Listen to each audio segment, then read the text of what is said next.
Platão, discípulo de Sócrates, vai procurar implementar a proposta filosófica de seu mestre e constrói uma sofisticada teoria do conhecimento, de acordo com a qual existiria num mundo superior, num plano superior, um mundo das ideias, e com as quais conviviam também as nossas almas, que já estavam lá de toda a eternidade. E no centro deste mundo das ideias estava a ideia do bem, que para Platão era a referência maior do mundo dos seres. No mundo das ideias de Platão, havia uma ideia para cada espécie de seres. Existia uma ideia de árvore, que era a essência verdadeira de árvore. As árvores aqui da Terra não passam de cópias imperfeitas daquela ideia.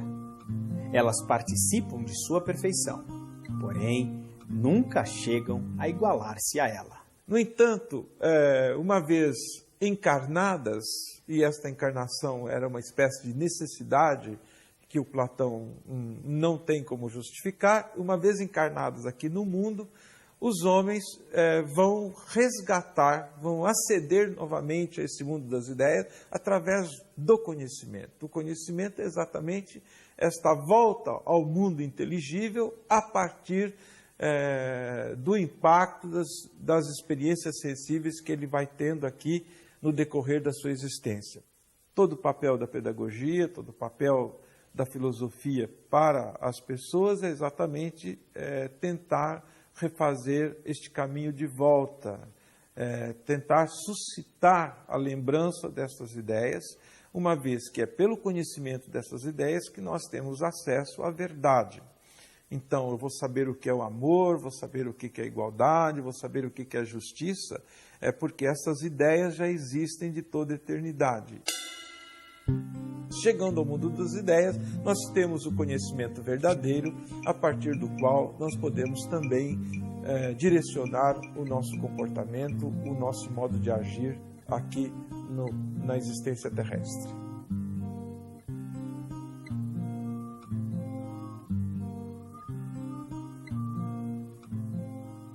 Contrapondo-se a seu mestre Platão, Aristóteles defende que todo ser traz em si mesmo sua própria essência, realizada no mundo natural.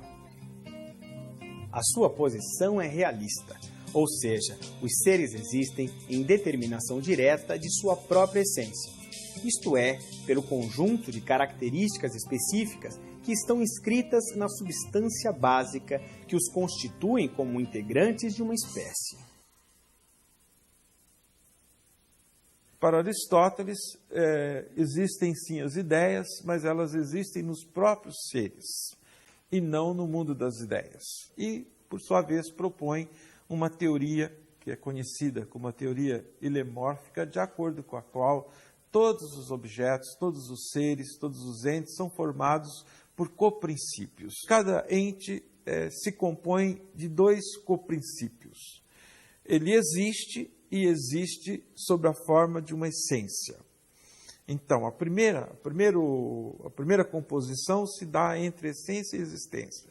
Por sua vez, essa essência se subdivide em outros dois coprincípios.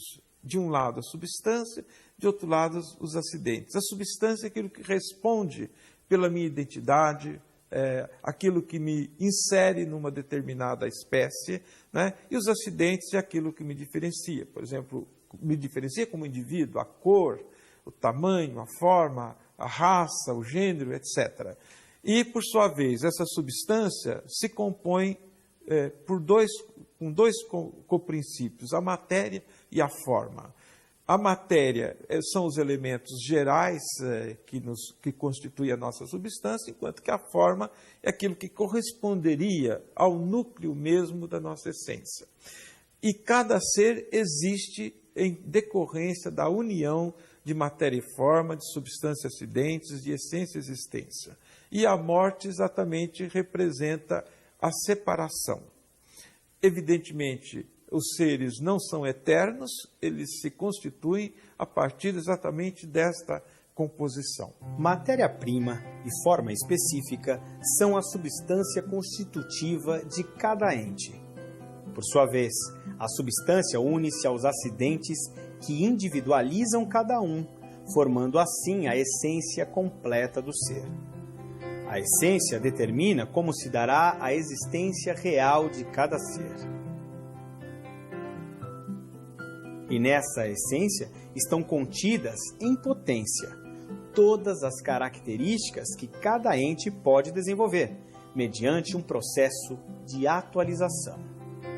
Os entes se formam e se desenvolvem passando sempre de um estado de potência a um estado de ato. E é assim que se dá no caso da nossa educação.